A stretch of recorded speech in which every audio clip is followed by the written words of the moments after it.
Everyone, I hope you are doing well. अभी हम shell model को देखते हैं कि जो मैजिक नंबर्स थे उनको एक्सप्लेन करने के लिए डिफरेंट मॉडल्स को प्रेजेंट किया गया, डिफरेंट पोटेंशियल्स को यूज़ किया गया। तो सबसे पहले सिंपलेस्ट पोटेंशियल जो यूज़ किया गया था that was square well potential. तो इस वीडियो में हम देखेंगे कि किस तरह से स्क्वायर वेल पोटेंशियल को यूज़ करते हुए शेल्स को बनाया गया और देखा गया कि क्या मैजिक नंबर्स उसके अकॉर्डिंग बनते हैं, और देखते हैं कि वो कितना सक्सेसफुल रहा है। और उसके बाद नेक्स्ट वीडियो में हम देखेंगे वुड-सैक्सन पोटेंशियल और एल-एस कपलिंग का कमाल जो कि यूज़ हुआ था टू सक्सेसफुली एक्सप्लेन इट। तो नेक्स्ट वीडियो में हम वो देखेंगे, इस वीडियो में हम ये देखेंगे और उसके बाद हम कुछ प्रॉब्लम्स देखेंगे इसके रिलेटेड। तो स्क्वायर वेल पोटेंशियल है, तो स्क्वायर वेल पोटेंशियल में let us consider a square well potential of the type like that के जो कि ज़ीरो है इनसाइड द बाउंड्री।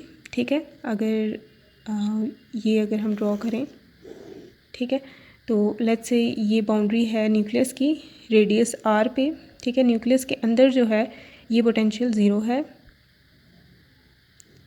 ये यहाँ पे आर वेरी कर रहा है। तो न्यूक्लियस के अंदर जब आर कैपिटल आर से लेस है, ठीक है, तो ये पोटेंशियल ज़ीरो है और ये पोटेंशियल इनफाइनाइट है इस बॉक्स या फिर न्यूक्लियस के बाहर। तो ये हम लिख देते हैं इस तरह से, ये है square well potential. Such that particle इससे बाहर नहीं जा सकता, वो बाउंडेड है टू द बॉक्स। ठीक है, इनफाइनाइट पोटेंशियल को स्केप करना पॉसिबल नहीं होता। तो यहाँ पे ये हमारे पास सिचुएशन आ चुकी है। नेक्स्ट ऑन हम श्रोडिंगर वेव इक्वेशन लिखते हैं विच इज़ माइनस एच का square over 2m del square into u of r जो कि एक रेडियल फंक्शन है, plus V of are you of are equals E you of are. ठीक है, del square in that state, यहाँ पे you of are से पहले हम इसका जनरल सोल्यूशन लिख लेते हैं। का जनरल सोल्यूशन रेडियल पार्ट भी रखता है और ये एंगुलर पार्ट भी रखता है। ये सोल्यूशन तब वैलिड होता है जब पोटेंशियल स्फेरिकली सिमेट्रिक हो। तो अभी जो हम कंसीडर कर रहे हैं वो पोटेंशियल भी स्फेरिकली सिमेट्रिक है। तो इन जनरल जो स्फेरिकली सिमेट्रिक पोटेंशियल होते हैं उनका सोल्यूशन इसी फॉर्म का होता है। ठीक है, u of r by r जो कि इंटर्न आर है। ठीक है, आर वेव फंक्शन है जो कि ये है, तो ये सब्स्टिट्यूशन करनी होती है ताकि ये इस तरह की फॉर्म का बन जाए। खैर, आपने यहाँ पे स्क्वायर वेल पोटेंशियल को कोड करना है, स्क्वायर वेल पोटेंशियल को ड्रॉ करना है और उसके बाद लिखना है कि for spherically symmetric potential this is the general solution, और ये जनरल वेव फंक्शन है। अब हम श्रोडिंगर इक्वेशन लिखते हैं स्क्वायर वेल पोटेंशियल के लिए और जो कि स्फेरिकली सिमेट्रिक भी है। तो यहाँ पे ये डेल स्क्वायर की जगह हम लिखेंगे d square by D R square minus l square by h cut square r square and u of are plus V of are you of are equals E you of r. ये हमने partial wave analysis में भी इसी तरह से लिखा था। ठीक है, तो ये जो होता है ये सेंट्रीफ्यूज पोटेंशियल की फॉर्म में आता है। ये वैसे डेल स्क्वायर का ही पार्ट होता है। तो माइनस एच का स्क्वायर डिवाइड बाय 2m, तो ये अगर दोनों के साथ सेपरेटली लिख दें तो ये माइनस माइनस प्लस हो गया। तो ये L square divide by H का square cancel 2m R square U of R, यहाँ पे भी U of are plus V of are you of are equals E you of are. ठीक हो गया। आप इसको normally V L of R लिखा जाता है, सेंट्रीफ्यूज पोटेंशियल के तौर पे लिखा जाता है सेपरेटली। तो वैसे ये डेल स्क्वायर का पार्ट ही था, लेकिन इट्स अप टू यू कि आप डायरेक्टली ये इक्वेशन लिखना चाहते हो या फिर वहाँ से स्टार्ट करना चाहते हो। यहाँ से डेल स्क्वायर की वैल्यू पुट कर दी और फिर प्रोसीड कर लिया। तो ये माइनस एच का square over 2m D square U over D are square plus L square की आइगन वैल्यूज़ होती हैं L into L plus 1 H का square divided by 2m R square U of are plus V U of are equals E you of are. ठीक है, ये हमारे पास एक equation बन चुकी है। अब इनसाइड द पोटेंशियल वेल अगर देखें which is r less than capital R, उसमें ये जो पोटेंशियल है वी ये ज़ीरो है उसमें इनसाइड द बॉक्स। तो ये इक्वेशन बन जाएगी माइनस एच का square over 2m D square U by D R square plus L into L plus 1 H का square divide by 2m R square U equals E you of are. ठीक हो गया। तो ये inside the box ये equation होगी और इस इक्वेशन का सोल्यूशन, ठीक है, और for spherically symmetric potential symmetric potentials, ठीक है। इस इक्वेशन का जो सोल्यूशन बनता है u of r equals to r into j l of k r बनता है, ठीक है। ये भी हमने पार्शियल वेव एनालिसिस में भी वहाँ पे भी ऐसे ही किया था। तो ये है स्फेरिकल बेसल फंक्शन, तो ये इसका सोल्यूशन बनता है।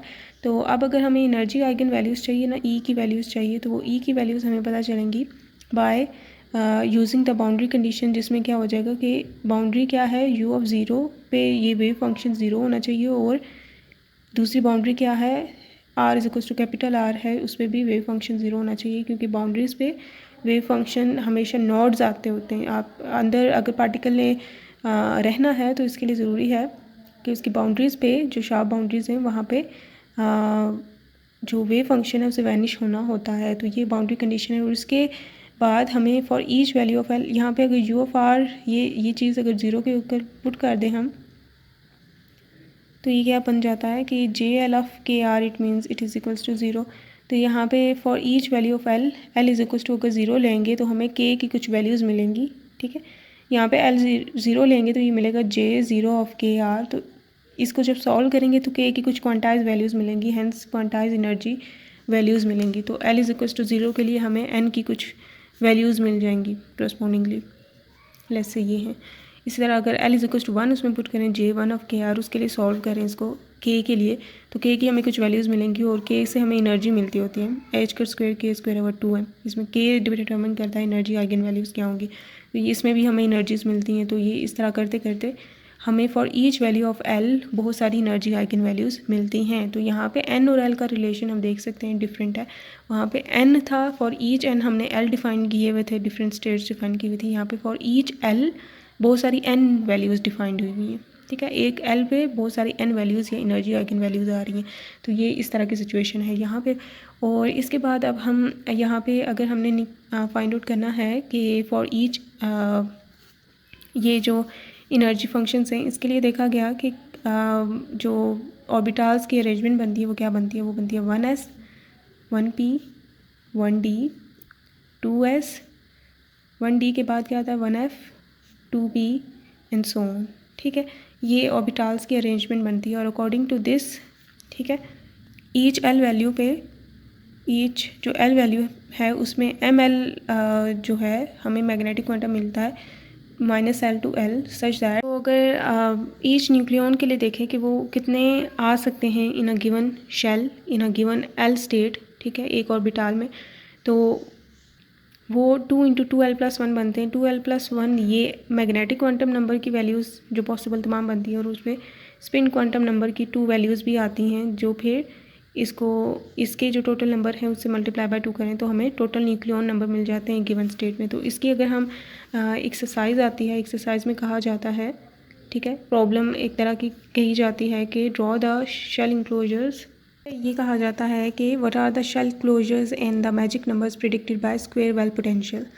तो ये इसी के साथ का एक्सरसाइज होता है। तो यहाँ पे हमें न्यूक्लियन नंबर्स पता चल गए और ये ऑर्बिटल्स की अरेंजमेंट पता चल चुकी है डिपेंडिंग अपॉन इट्स एनर्जी, ठीक है। तो देखा गया कि let's l is equals to 0 पे जो एनर्जी आ रही है इस ऑर्बिटल की सबसे कम है, फिर इसकी है, फिर इसकी। तो यहाँ पे हम इनकी ड्रॉ करते हैं, ठीक है। यहाँ पे इनकी एल स्टेट्स होंगी, ठीक है। यहाँ पे हम न्यूक्लियन नंबर ले लेते हैं, न्यूक्लियन नंबर ले लेते हैं, और फिर यहाँ पे शेल क्लोजर देखते हैं क्या बनता है, ठीक है। शेल क्लोजर यहाँ पे न्यूक्लियन नंबर और यहाँ पे एल स्टेट्स। तो एल स्टेट में सबसे पहले स्टेट है 1s, ठीक है। 1s होती है एल इज इक्वल्स टू 0 पे। तो इसमें ये जो 2 × 2l+1 की वैल्यू बनती है वो क्या बनेगी, फिर 2 की जगह यहाँ पे 0 पुट करेंगे, ठीक है। तो ये 1 हो जाएगा, और 1 × 2 इज इक्वल्स टू 2। तो यहाँ पे 2 आ गया पहला नंबर। फिर उसके बाद है 1p होता है एल इज इक्वल्स टू 1 के लिए। तो 2 × 2+1, तो ये बनता है 2 + 1 विच इज़ 3 3 2 6। तो यहाँ पे शेल क्लोजर करते हैं। तो शेल क्लोजर में हम ये और उससे पिछली वाली वैल्यूज़ को भी ऐड करते हैं। तो ये 6 + 2 8 आ जाएगा, ठीक है। ये वैल्यू और उससे पीछे वाली वैल्यू जितनी भी है उन सबको ऐड करना होता है शेल क्लोजर करने के लिए। तो यहाँ पे अब 1D है नेक्स्ट, ठीक है, जो कि L = 2 के लिए होता है। तो ये बन जाएगा 2 × 2 × 2 + 1 जो 2 × 4 + 5 और 2 × 10। तो ये 10 + 8 हो जाएगा, जो ये भी 2 करें ऐड तो ये 18 हो गया।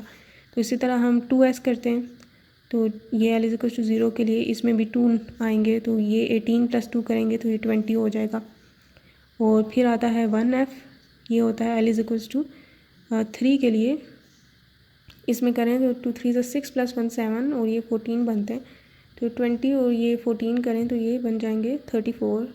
और इसी तरह आगे भी किया जा सकता है। और इसमें हमारे पास जो ओरिजिनल मैजिक नंबर्स हैं ना वो हैं 2 8 20 28 50 82 1 26, ठीक है।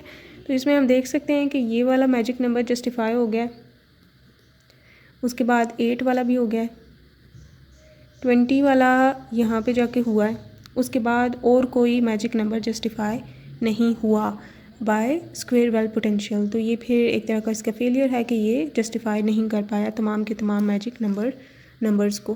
तो ये यहाँ तक ही था इसका पार्ट जो स्क्वायर वेल पोटेंशियल पे बेस्ड था।